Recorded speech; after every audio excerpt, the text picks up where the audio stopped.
Hello Orchid friends, welcome back to my channel. Wherever you are, I hope you're having a great day, staying healthy and staying safe. What we have here today is my Phalaenopsis Bastiani. This is a species and I only have one in my collection. This one is a pretty good performer, very consistent. So back in end of January 2020, I started to see this orchid putting out secondary spikes as well as new spikes. Well, actually just one new spike, and it already has two existing spikes, one of which actually was accidentally damaged. The tip of it was damaged, but then it managed to put out a secondary spike from one of the nodes. Just like you saw from the beginning of this video, this Bastianii is a complete red variety, which is a little disappointing because when I first bought this orchid, the picture I saw on the website was the typical Bastianii look, which is the white background with red or reddish orange color blocks throughout the flower, kind of similar to the flower of Mariae. So that's what I was hoping for. And for the two previous flowering cycle of this orchid, I think I might have said the same thing, that it's kind of a letdown that it's the one that I have happened to be the old red variety. But you know, every year when it's in bud, and because the bud kind of showed just a little bit of red and you see some red dots, a little bit of pigments, I always tell myself maybe this time it will bloom differently.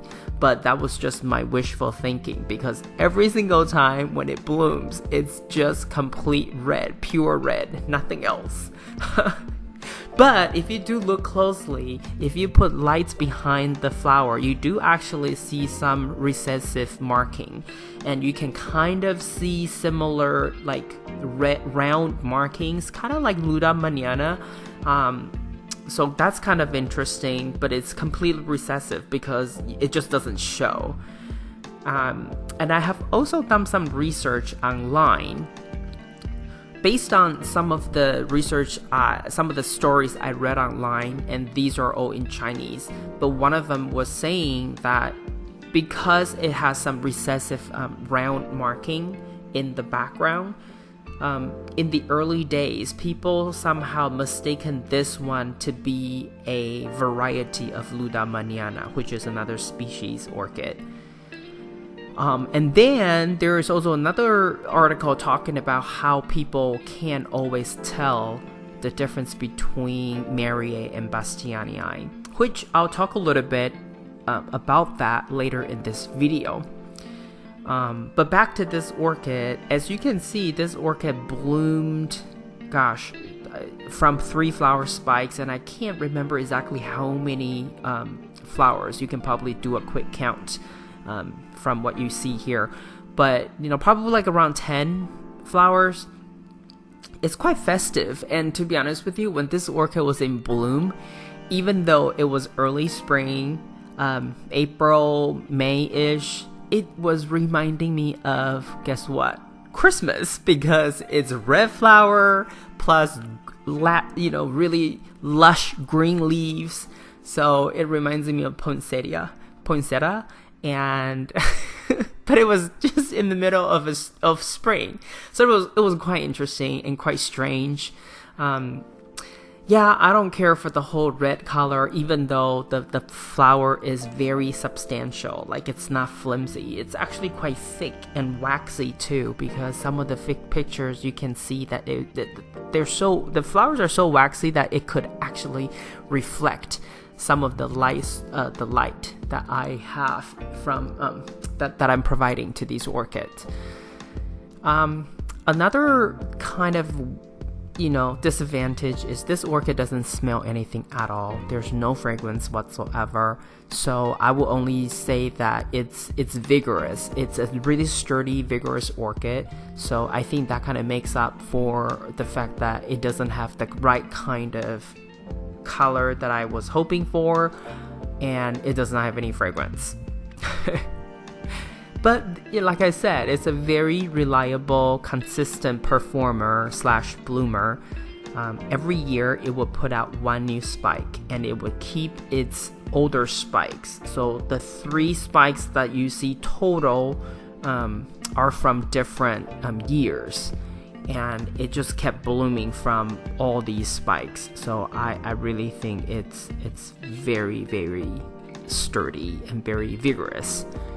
Now, the lip is a fuchsia color, which I find interesting, but if you also look closer at the center of the flower, and this is something that last year somebody pointed out, it looks like a little tiny face.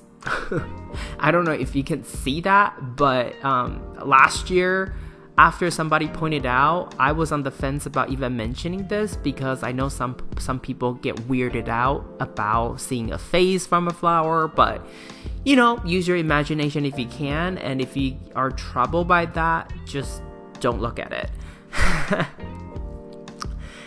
This orchid is still potted in its original media, but after the flowers are gone, I will really look into the possibility of repotting this orchid, because it's been a couple years now, and because it has quite a few aerial roots already, and based on the performance of this orchid, I suspect that it would need probably a 1/2 inch larger container.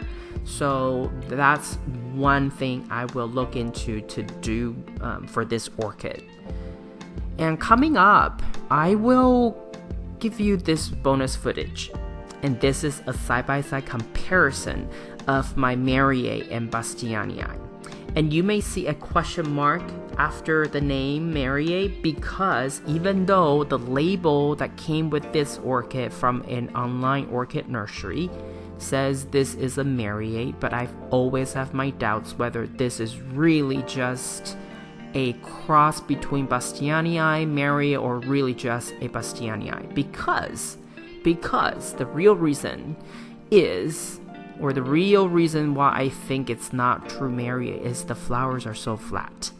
All the Mariaes that my friends have, including the photos that I've seen online, Mariaes would have slightly, I was gonna say tired looking flower, but it's not tired, but it's just not gonna be this extended and flat. So that's the only thing that's making me wonder if it's true Mariae. But I put them side by side just so you can see that the one on the right was what I was expecting for the one on the left, which is our Bastianii today. But, this Bastianii is a red one, so I don't know. I don't know what to make of it, other than it's vigorous and very festive when it's in bloom. Oh, and based on my research or just surfing the net, the key difference that people are saying is Mariae, because the flower spikes are skinnier, they tend to go down when they bloom. But Bastianii, the flower spikes are always thicker, and then they have a tendency of growing upwards, which is what I have on the left. Yes, I did use twist wires to kind of hold them in place, but they originally was growing upwards anyway, unlike the one on the right, which I didn't stake, but then they just kind of shoot out horizontally and then sort of go downward. So I think there is some truth in that. So maybe that's the only way to really tell the difference between Mariae and Bastianii. I don't know, but something to share with you to ponder about and see if you agree. And do you have a Bastianii that's completely red? Do you like it?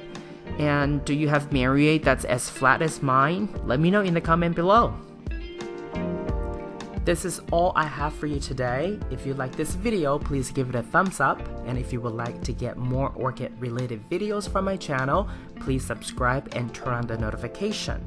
I want to wish you happy growing, and I will talk to you in my next video. Ciao!